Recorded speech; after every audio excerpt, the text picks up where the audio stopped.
Nous allons passer à... Il y a un vœu du groupe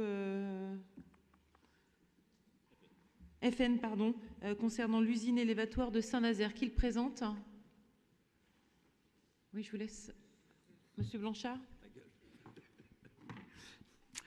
Oui, Madame la Présidente, mes chers collègues. L'usine élévatoire de Saint-Nazaire, longtemps incertain, l'avenir de l'usine élévatoire de Saint-Nazaire, ancien site industriel construit en 1909 et miraculeusement épargné par les bombardements de la guerre, semble désormais être plus limpide, avec l'annonce d'un projet d'hôtel de luxe devant le remplacer. Et quel remplacement! Nous pourrions même dire substitution d'identité. L'abandon du projet de centre d'interprétation et de valorisation de l'estuaire de la Loire en 2016 était déjà un coup dur pour notre territoire. L'installation prochaine d'un hôtel dans ce haut lieu de l'industrie nazarienne, par ailleurs validé depuis cet été par David Sanzin, maire de Saint-Nazaire, a pour sa part quelque chose de blessant. Il est certes louable et même économiquement comme culturellement nécessaire que Saint-Nazaire devienne demain une grande destination touristique, quelque chose d'incontournable dans l'Ouest. Cependant, tout n'est pas à faire. À plus forte raison, sans un minimum de concertation populaire. Cette concertation, les Nazériens n'en voient que rarement la couleur. Hier, concernant de grands projets, les concernant au quotidien comme au niveau régional, le projet d'aéroport de Notre-Dame-des-Landes, ou des projets urbains sur leur quartier à l'île Sautron, etc. Ce sera, nous le craignons, la même chose pour l'usine élévatoire. Nous aspirons donc à ce que la région pèse de tout son poids pour la sauvegarde de ce site et sa valorisation future.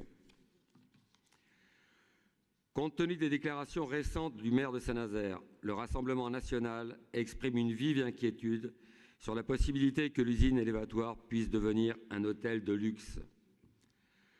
Tout n'est pas à brader, tout n'est pas à jeter de notre histoire et de notre mémoire.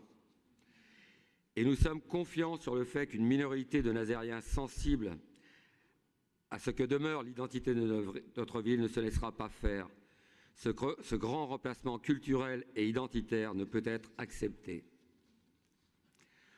En lieu et place du projet d'hôtel, le Rassemblement national propose que le site de l'ancienne usine soit reconverti dans le cadre d'un projet culturel qu'il aspire voir mis en chantier dès 2020. Un musée des industries navales et aéronautiques. Il est aussi bien évident que la cité portuaire a le potentiel pour faire sortir de terre un tel musée, qu'il est évident qu'une usine miraculeusement indemne depuis la dernière guerre ne peut devenir n'importe quoi. Cette position sera également la nôtre au conseil municipal de Saint-Nazaire et au conseil communautaire de la Carène, face aux emprises excessives du marché sur notre identité et notre culture. Et ainsi, nous l'espérons, une reconversion moderne et respectueuse de l'usine élévatoire sera engagée, dans lequel nous formons le vœu que la région puisse prendre une large part.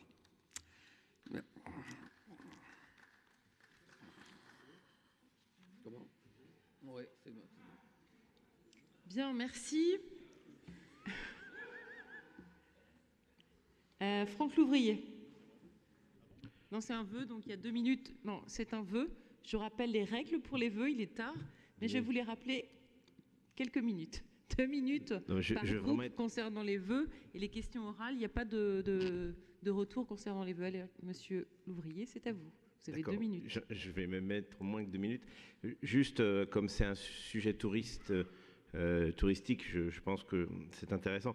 D'abord, il y avait un projet sur ce site qui est un projet qu'on a bien fait d'abandonner, qui était celui du musée d'interprétation de la Loire, qui avait été fait par M. Oxiette et le prédécesseur de M. Samzin. Je pense que on partait pour la catastrophe. Maintenant, c'est un site merveilleux, vous avez totalement raison. Je pense qu'il y a plusieurs projets. Le projet touristique est un projet superbe parce que le site est extraordinaire et qu'il manque ce type de capacité d'hôtellerie dans cet endroit. Je tiens à vous préciser que si vous avez l'occasion, même vous pouvez visiter pour la première fois la capitainerie qui sera ouverte lors d'une journée régionale. J'en profite pour faire une petite publicité et en journée régionale des entreprises qui seront ouvertes le week-end juste qui précède les vacances de la Toussaint. Vous pouvez y aller en famille, c'est un endroit merveilleux. Donc honnêtement, qu'il y ait un projet touristique de cette dimension à cet endroit, c'est très bien, et c'est complémentaire en plus des autres projets, notamment de l'étude qui a été mise en place par la région concernant un appontement au sud-est de la Pince de Crabe, si ma mémoire est bonne, pour bien parler exactement à cet endroit, qui permettra d'accueillir de grands paquebots. Et vous imaginez qu'avoir à la fois l'accueil de ces grands paquebots qui reviennent sur cette zone-là, plus un hôtel dans cet même endroit géographique, ce serait un formidable atout touristique. Bien, pas d'autres prises de parole. Monsieur le Président, je vous laisse répondre concernant ce vœu. Oui, merci Madame la Présidente. Donc, pour aller dans le sens de Franck, effectivement, donc on est hors sujet. Ici, c'est pas dans cette Assemblée qu'on va donc débattre de l'avenir de l'usine élévateur de Saint-Nazaire. On est respectueux des libertés locales, donc nous jugeons qu'il revient à la ville de Saint-Nazaire et à son agglomération, la Carène, de se saisir de cette question.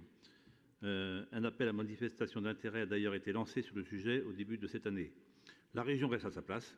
La région a donc assumé ses responsabilités concernant ce site historique en maintenant ses engagements financiers pour dépolluer pour un montant de 500 000 €. Par ailleurs, j'ai parfaitement connaissance de ce dossier lorsqu'on est arrivé à la région. Donc, on a à l'esprit l'intégralité des indemnités issues du procès Erika. Il a été entièrement reversé aux projets territoriaux pour près de 8 500 000 €. Entre autres sur l'usine élévatoire, ce que je viens d'évoquer, sur le centre de Beautour, La Roche-sur-Yon, et sur Littoralis, dans le sud de Vendée, suite à la tempête Xynthia. Donc, si certains projets ont évolué, ils sont tous le fait des collectivités locales. La région a assumé ses engagements financiers. Vouloir réintroduire le projet de l'avenir de l'usine élévatoire, c'est nier la liberté d'action du bloc communal de Saint-Nazaire et de la Carène. Bien, donc nous allons passer au vote. Qui est favorable à ce vœu? Qui s'abstient? Il est rejeté.